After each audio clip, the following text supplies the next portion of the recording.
একটা প্রশ্ন করি।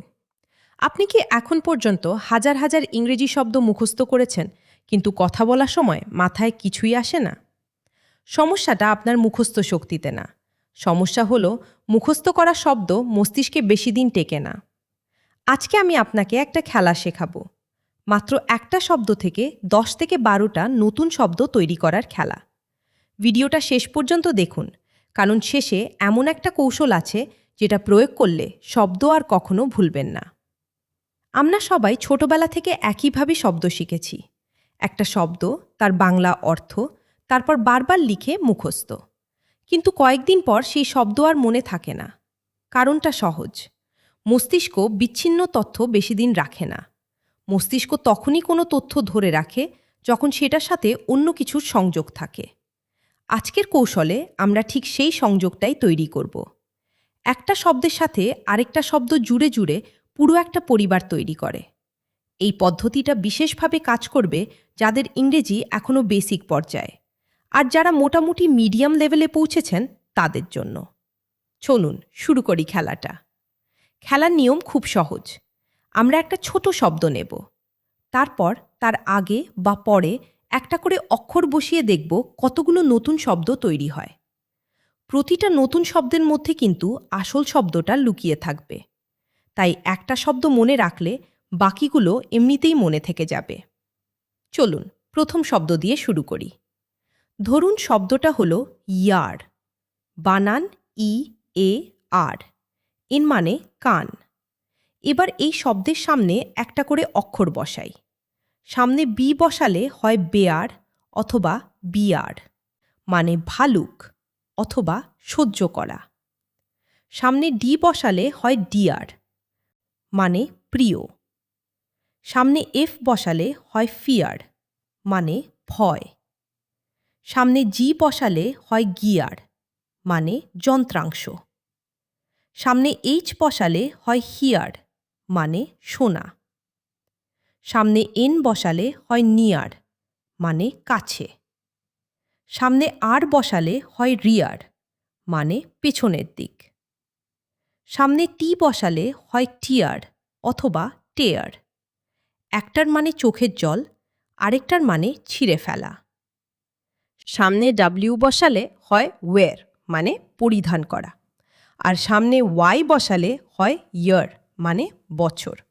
দেখলেন তো, একটা শব্দ থেকে 11টা শব্দ বেরিয়ে এলো। আর এখানেই শেষ না। এই শব্দগুলো নিয়ে আরেকটু খেললে আরও বড় শব্দ পাওয়া যায়। হিয়ার শব্দের পেছনে আইএনজি বসালে হয় হিয়ারিং, মানে শুনানি। ইয়ার শব্দের পেছনে এন বসালে হয় আর্ন, মানে উপার্জন করা। আর ওয়ের শব্দের সামনে এস বসালে হয় সোয়ার, মানে শপথ করা। খেয়াল করুন, প্রতিটা শব্দের ভেতরেই কিন্তু সেই একই 3 অক্ষর ই এ আর লুকিয়ে আছে। এই একটা প্যাটার্ন মাথায় বসিয়ে নিলে বাকি সব শব্দ আপনার মাথায় নিজে থেকেই সাজানো থাকবে। এবার চলুন আরেকটা শব্দ নিয়ে খেলি। শব্দটা হলো ইন। বানান আই এন। সামনে বি বসালে বিন, মানে ছুরি। সামনে এফ বসালে ফিন, মানে মাছের পাখনা। সামনে কে বসালে কিন, মানে আত্মীয়। সামনে পি বসালে পিন। সামনে এস বসালে সিন, মানে পাপ। সামনে ডাব্লিউ বসালে উইন, মানে জেতা। এবার এই শব্দগুলোর পেছনে অক্ষর বসিয়ে দেখি কি হয়। ইন শব্দের পেছনে আরেকটা এন বসালে হয় ইন, মানে ছোট হোটেল। তার পেছনে কে বসালে হয় ইঙ্ক, মানে কালি।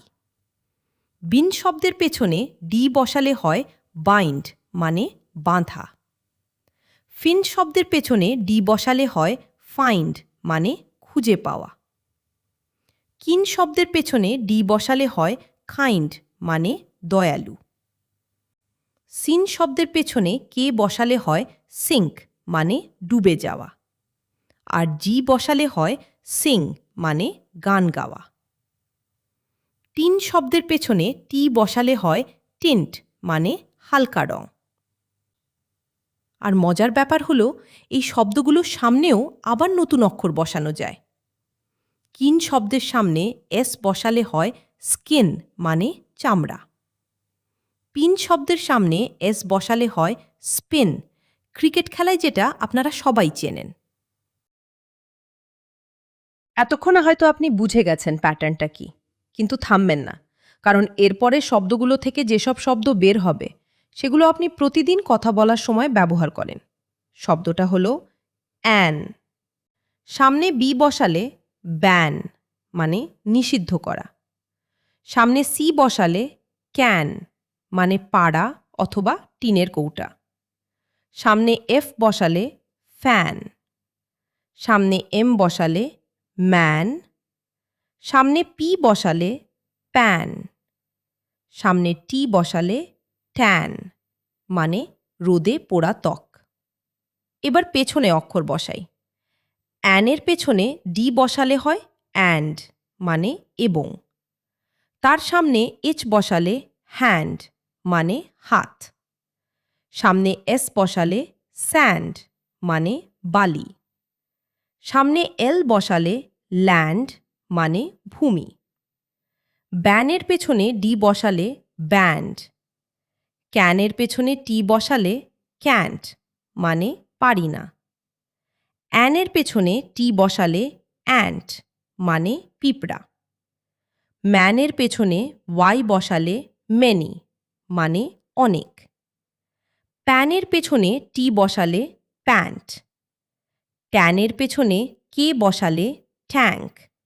আর সামনে থেকে আরেকটু যোগ করলে প্যানের সামনে এস বসালে স্প্যান মানে বিস্তার। ক্যানের সামনে এস বসালে স্ক্যান। প্রতিটা শব্দের ভেতরে সেই একই দুই অক্ষর এ এন বসে আছে। এখন থেকে যখনই এই দুই অক্ষর কোনো শব্দে দেখবেন, সাথে সাথে পুরো পরিবারটা মাথায় চলে আসবে। শব্দটা এবার একটু বড়। অ্যাক্ট, বানান এ সি টি। সামনে পি বসালে প্যাক্ট মানে চুক্তি। সামনে এফ বসালে ফ্যাক্ট মানে সত্য তথ্য। সামনে টি বসালে ট্যাক্ট মানে কৌশলী আচরণ। অ্যাক্ট শব্দ থেকে সরাসরি আরও শব্দ হয়, যেমন অ্যাক্টর, অ্যাক্ট্রেস, অ্যাকশন। আর সামনে আর ই বসালে হয় রিঅ্যাক্ট মানে প্রতিক্রিয়া দেখানো। তার থেকে হয় রিঅ্যাকশন। শব্দটা হলো ইট, বানান ই এ টি মানে খাওয়া। সামনে বি বসালে বিট মানে আঘাত করা। সামনে এইচ বসালে হিট মানে তাপ। সামনে এফ বসালে ফিট মানে কৃতিত্ব। সামনে এম বসালে মিট মানে মাংস। সামনে এন বসালে নিট মানে পরিপাটি। সামনে এস বসালে সিট। আর একটু জোড়া অক্ষর বসালে টি আর বসালে ট্রিট মানে আপ্যায়ন করা। এস ডাব্লিউ বসালে সোয়েট মানে ঘাম। শব্দটা হলো গো মানে যাওয়া। সামনে এ বসালে অ্যাগো মানে আগে। সামনে ই বসালে ইগো মানে অহংকার। পেছনে ডি বসালে গড মানে ঈশ্বর। মাঝে ও আরেকটা বসিয়ে ডি দিলে গুড মানে ভালো। গুডের পেছনে এস বসালে গুডস মানে পণ্য। গো এর পেছনে এ এল বসালে গোল। এটি বসালে গোট মানে ছাগল। আর্ট, বানান এ আর টি। সামনে সি বসালে কার্ট মানে ঠেলাগাড়ি। ডি বসালে ডার্ট মানে ছোট তীর। এম বসালে মার্ট মানে বাজার বা মার্কেট। পি বসালে পার্ট মানে অংশ। এবার এগুলোর সামনে আরেক একটা অক্ষর বসাই। মার্টের সামনে এস বসালে স্মার্ট। পার্টের সামনে এ বসালে অ্যাপার্ট মানে আলাদা। এবার পোর্ট শব্দ নিই। সামনে এস বসালে স্পোর্ট মানে খেলাধুলা। পোর্টের সামনে আরই বসালে রিপোর্ট মানে বিবরণ। সামনে ডি বসালে ডিপোর্ট মানে নির্বাসন। পেছনে আইও এন বসালে পোর্শন মানে অংশ। আর পোর্ট শব্দটা দিয়ে 3 ধরনের বন্দরের নাম তৈরি হয়। এয়ারপোর্ট মানে বিমানবন্দর, সিপোর্ট মানে সমুদ্র বন্দর। শব্দটা হলো ডু মানে করা। পেছনে সি বসালে ডক, ডকুমেন্টের সংক্ষিপ্ত রূপ। জি বসালে ডগ, এল বসালে ডল মানে পুতুল। সামনে আর ই বসালে রিডু মানে আবার করা। সামনে ইউএন বসালে আনডু মানে পূর্বাবস্থা। ডুয়ের পেছনে আর বসালে ডুয়ার মানে যে কাজ করে।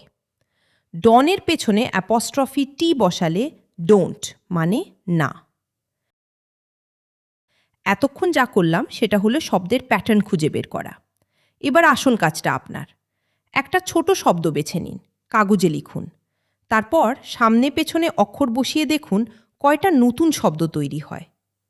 প্রতি সপ্তাহে একটা করে শব্দ নিয়ে এই খেলাটা খেললে কয়েক মাসের মধ্যে আপনার শব্দভাণ্ডার এমনভাবে বাড়বে যা মুখস্থ করে বছরের পর বছরেও সম্ভব না। এই কৌশলটা যদি আপনার কাজে লাগে তাহলে ভিডিওটা একজন বন্ধুর সাথে শেয়ার করুন। যার শব্দ মনে থাকে না তারও উপকার হবে। ভিডিওটি ভালো লাগলে লাইক করুন, আপনার মতামত কমেন্ট করে জানান এবং এমন আরও ভিডিও পেতে সাবস্ক্রাইব করতে ভুলবেন না। আজকে এই পর্যন্তই। পরের ভিডিওতে দেখা হচ্ছে আরেকটা নতুন কৌশল নিয়ে।